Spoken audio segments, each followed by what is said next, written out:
Good evening, Magic players. Welcome to the semifinals here at Grand Prix Cleveland. I'm by Dave Marshall. I'm joined in the booth by Marshall Sutcliffe, and we are watching Bill Tsang play against Andrew Cuneo. I got my old school going on there for a second. Well, we got some old school in the feature match here. Andrew Cuneo representing the oldest of schools. Mardu Scout dashes into the face of a Jeskai student, and Andrew Cuneo is like, I accept your trade. That's interesting. Normally you wouldn't. Normally you would kind of punish Bill for having to not just play his Mardu Scout on turn 2 and dash it in instead, tie up that mana for him later. But Andrew looks interested in making this game go long. Yeah, well, I mean, he has some cool stuff to do if the game gets a little further along. The first card on his list in Mastery of the Unseen is the one that really stands out. Plays a morph. Free weapon master. It gets bathed in Dragonfire by Bill Tsang. He's like, I got more morphs. No fourth land, though, for Andrew Cuneo. Yeah, that's interesting. Here comes another Mardu Scout dashing in. You know, with missing land drops, I wouldn't be shocked if Andrew traded this one. Of course, it depends on what the morph is, but he also has some life total to play with. He's sitting at 20 still, and again, this isn't actually affecting the board here. He takes the trade. He's kind of bailing Bill out in some way by blocking. He's keeping his life total high so that he can, remember, he's got all spells in hand, so he wants to try to make the game. Oh, okay, now I see.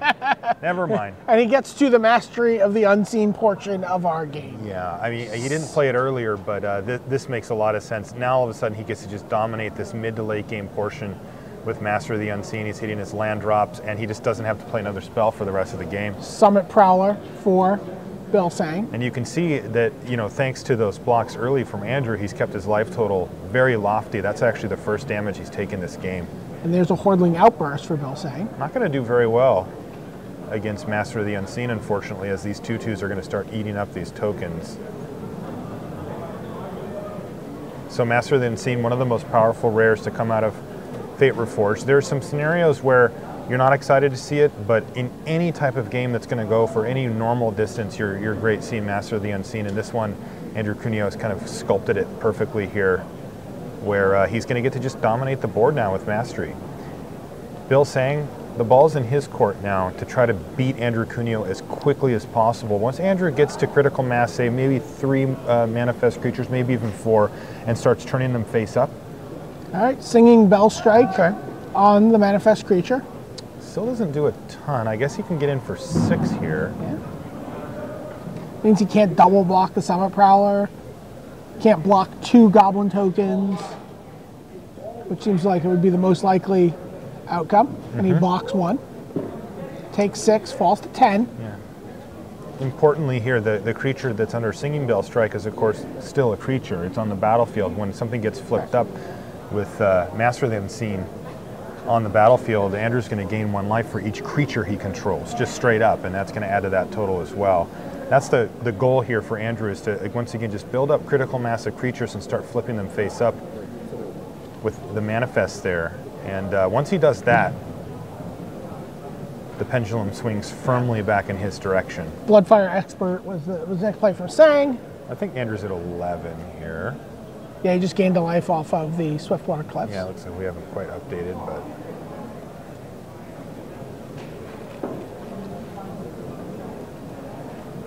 Active treason your manifest. Well, you know what? Bill is taking that role that I gave him of trying to get Andrew dead as quickly as possible very seriously. 6, 10, 12. Well, easy now. We're going to manifest. I'm just saying he's attacking for 12. Manifest, he's going to block. He attempts to block. Away? That is Icy Blast your 1 creature. That's lethal, right? That is lethal. That is 12. Cuneo's at 11. Holy smokes. That's 13, actually, because he gets an extra prowess trigger on the Bloodfire 3, Expert. 5, 6, 7, 8, 9, 10, 11, 12, I think. You got 2 triggers? Yeah, 2 triggers. Yeah, there you go. It's all right, plenty. Time to reveal face down cards and look to the sideboards. Wow. Bill Tsang, he took the challenge and ran with it. That is the one downside to Mastery of the Unseen, is that it's slow. It's a really clunky spell. It doesn't affect the board in a big way until it gets rolling. And you do need some pretty specific draws, though, to be able to beat it like that, and Bill really put it together. So you can keep an eye on Andrew Cuneo's match as they shuffle up and sideboard down at the bottom. Meanwhile, we're going to look in on Fabiano and Jake Mondello, do a little catch-up to see where they're at. Mardu Skull Hunter into a actual Mardu Skull Hunter with a raid trigger. Debilitating injury, takes down the Morph, which was a Mistfire Weaver. Cloud so, form. Somehow Gerard is the beatdown here? Yeah. And then he goes back to his normal ways, casts a Bitter Revelation. Okay, fair. Gets in with his Skull Hunter. A Hunt the Weak. Takes out the possible potential blocker. Oh. Winter Flame taps the flyer, kills the Skull Hunter, and Mondello keeps up the pressure with an attack for 5. Is that a pony back in hand? It is a Gerard? pony back in hand for Gerard. How is that possible? Unknown. Look at his mana. So He doesn't have red or white. So everything trades here. Murderous Cut takes down the Leaping Master. It's pretty impressive. And the Sultai Scavenger trades with the 3/3 Cloud form. But Jake ran him over. Jake ran him over. He had a Woolly Loxodon that was able to beat up on a Rakshasa's Vizier. Well, you've been telling people how Woolly Loxodon works Yeah, all weekend. It's the face down card. Yeah, it's the face down card that your opponent has. It's not always Woolly Loxodon for you. It's often Monastery Flock or Kintree Warden or perhaps a Witness of the Ages for you, for them. It's on the other side of the red zone. It's always a Woolly Loxodon. Okay, duly noted. Let's see. Haven't missed anything here as these guys shuffle up for game 2. Bill Tsang up a game on Andrew Cuneo. Andrew's going to be on the play this time. Maybe. He said it. Okay.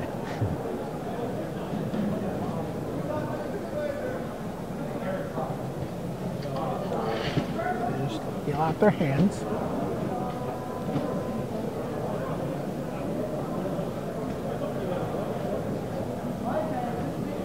And Andrew is underway with a Mardu Woe Reaper. Card that helped him get to the top 8. He has 2 of them Become in his his last signature deck. card this weekend. For him? Yeah, that's it. That's his. He put Molting Snakeskin on it Oh, yeah. in the last 3 rounds there. Did.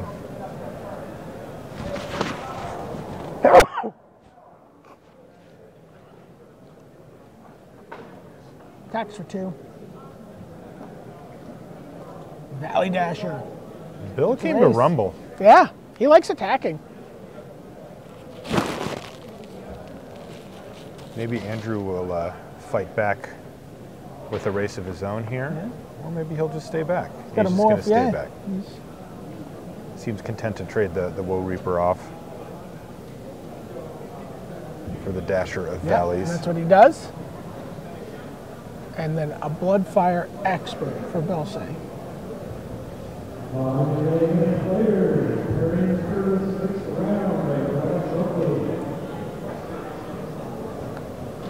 It's like a Tormenting Voice coming up. Yep.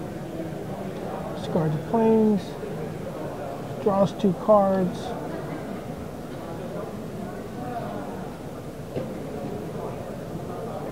Yeah. Passes the turn. Oh, dash in a Mardu Scout.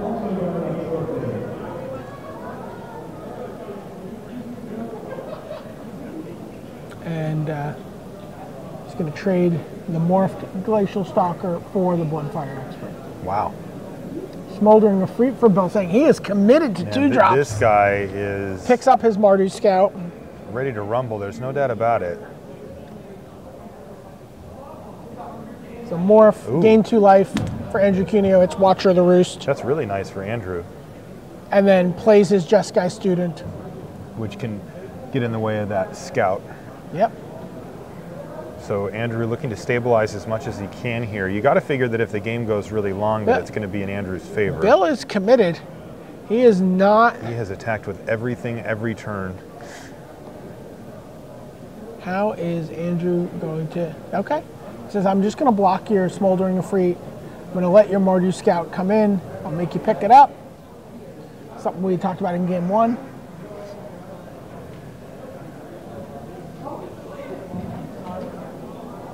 Cuneo starts to attack. He drops Tsang to 16 with his attack from the Watcher.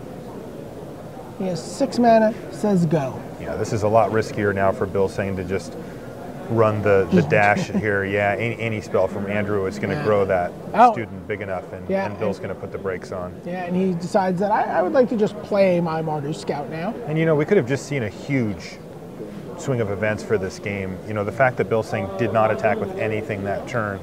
Andrew is now the one attacking. He's evened up the life totals here as well. And it does seem like he's drawn a heck of a lot of lands here, but he's the one with the stable board who's now attacking. Treason. Attack you for 6. Just getting in for 1 with the student. Is there going to be a collateral damage here? Oh boy. Because that would be a sure huge looks blowout. like it. Yes. Oh my Collateral goodness. damage your Watcher of the Roost with your Jeskai student. That makes a lot more sense. Just stealing to get in for the extra point and an extra couple from the creatures isn't great. Okay. There is a Wandering Champion. Cuneo's got to be feeling it here. Active Oh, no. Treason. Oh, by the way, I'm going to get to loot here. No, I'm not even going to get to loot. That's game. That's 8. Andrew's at 8. Bill Tsang is through to the finals here in his first Grand Prix Day 2. He's going to have a couple pro points in hand when he goes to his first Pro Tour. Holy smokes. At Pro Tour Magic Origins in Vancouver. Wow, I can't believe it. I'm kind of in shock right now. Yeah. Like, he just ran over Cuneo. And Cuneo ran over Yuya Watanabe, who had what everyone watching on Twitter and on Facebook was just declaring is one of the best decks they've ever seen. Yeah, it was amazing. Cuneo ran him over, just drew 6 cards. Triple Jeskai charmed him, but Mardu Scouts, Smoldering Efreets, double Active Treason, and collateral damage. Just Cuneo's deck was a little too pokey, developing, and Bill Tsang just punished him for it. He sure with did. Super aggressive red-blue, his red-blue deck. Meanwhile, Gerard Fabiano and Jake Mondello are still playing. Fabiano is down a game to Mondello, and Leaping Master's facing off against Sultai Skullkeeper as Jake Mondello casts Right into Being. Bit of rev for Gerard.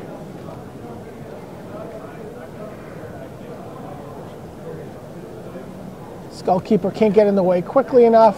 Oh boy. But he actually hit manifested a creature, and it was something he could flip for 3. It was the Tuskguard Captain. Yeah, that's a really nice hit there for Jake.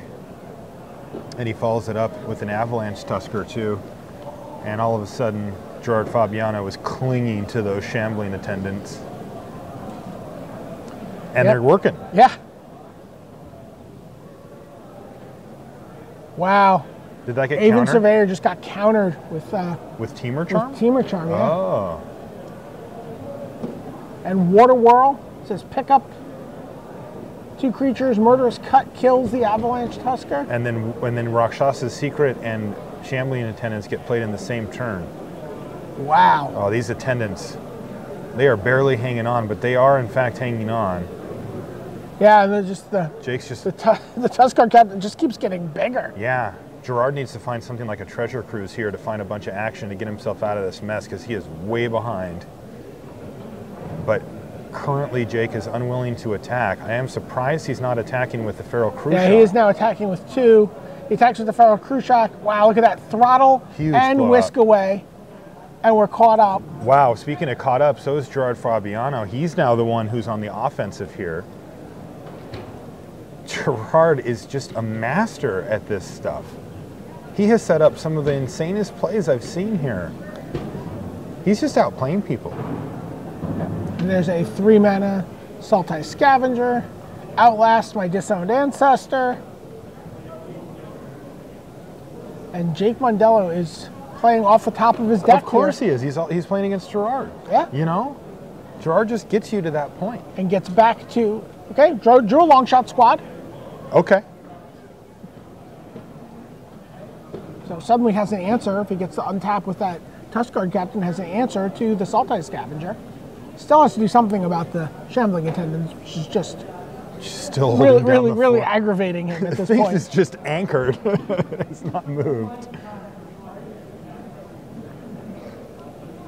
Gerard's committing some mana to something.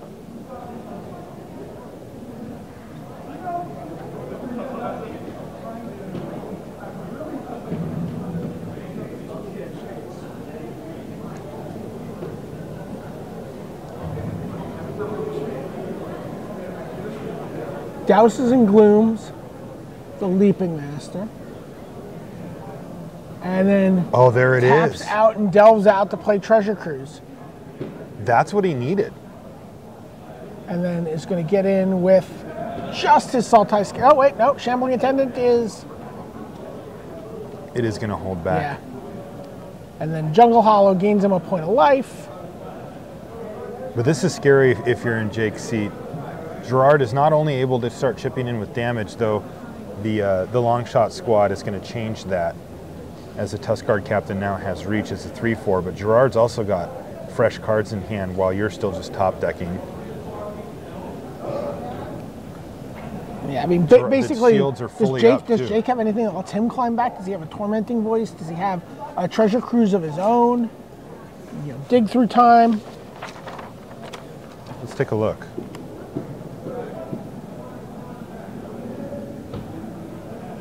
He's playing Ruthless Instincts.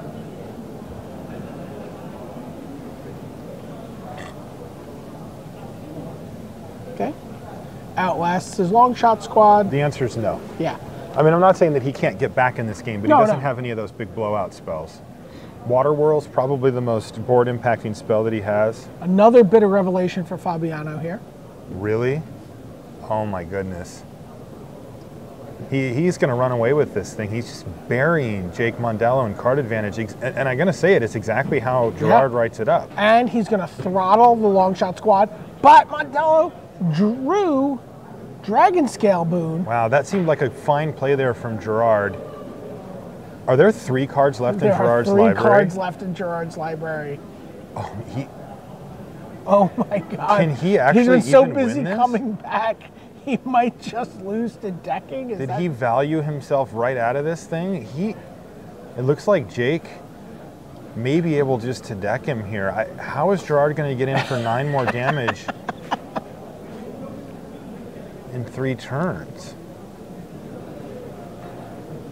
If you're Mondello, you don't think about attacking here, right? You just think about hunkering down. Well, it depends. You know, the Shambling Attendants is a real problem here, because if Jake has to double block, it reduces his board down pretty significantly, and Gerard might be able to beat him with his other creatures. Sure. Yeah, another card drawn for Mondello. Is it something good? Hunt the Week. Yes.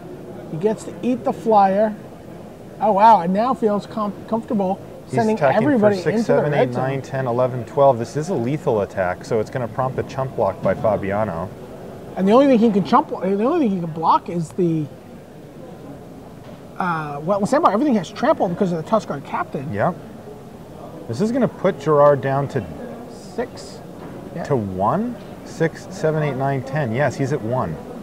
Wow. And everything has trampled, just like you said. I think Jake is going to be able to finish off here, unless Gerard can get rid of Tuskguard captain and still block the long shot squad. That's what he needs to be able to do. He needs a bounce spell or a removal spell. What did he find? A Vizier. That can soak up a bunch of damage. Can it soak up enough? Right now he has 6. He's got 10 toughness. That is just enough. He can block long shot squad and then put the Vizier in front of the Tuskguard captain. But Jake just attacked. So that goes there. Yes. That goes there. George also And he has just a card says, name. sure. Block like this. Jake does get to eat the Disown Ancestor with this play. Oh, he drew something. Another Dragon Scale Boon. He thought about it for a while, but that's lethal. That's it. Gerard has a land in hand, and that's going to do it. Wow, Jake Mondello through to the finals. The 2 rookies going into Vancouver are through to the finals. They didn't get cute. They didn't play Howl of the Horde. They didn't They draft didn't a first pick a Red ridiculous Shasta Mardu Secret. deck. They were just like, you know what? I'm teamer. You know what? I'm red-blue beatdown. Yeah. And they are through to the finals here. Jake Mondello and Bill Tsang, your number 1 seed and your number 8 seed. Great run by Gerard, by the way. I have to say, I mean, he was so close there Yeah, to making it to the finals again, and that was with a deck that was lacking. yeah. And he made that thing work. Whew.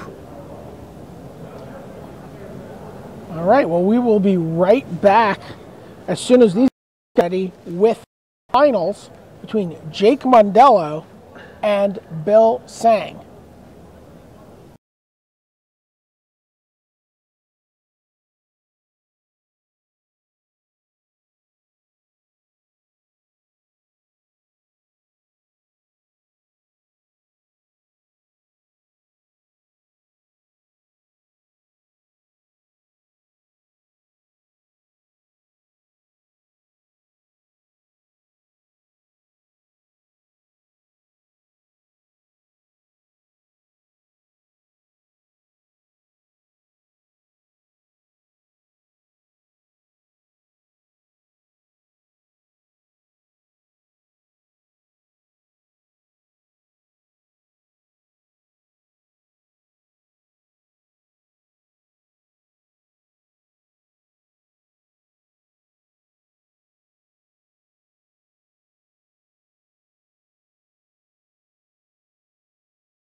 All right, looks like we are ready for the championship match.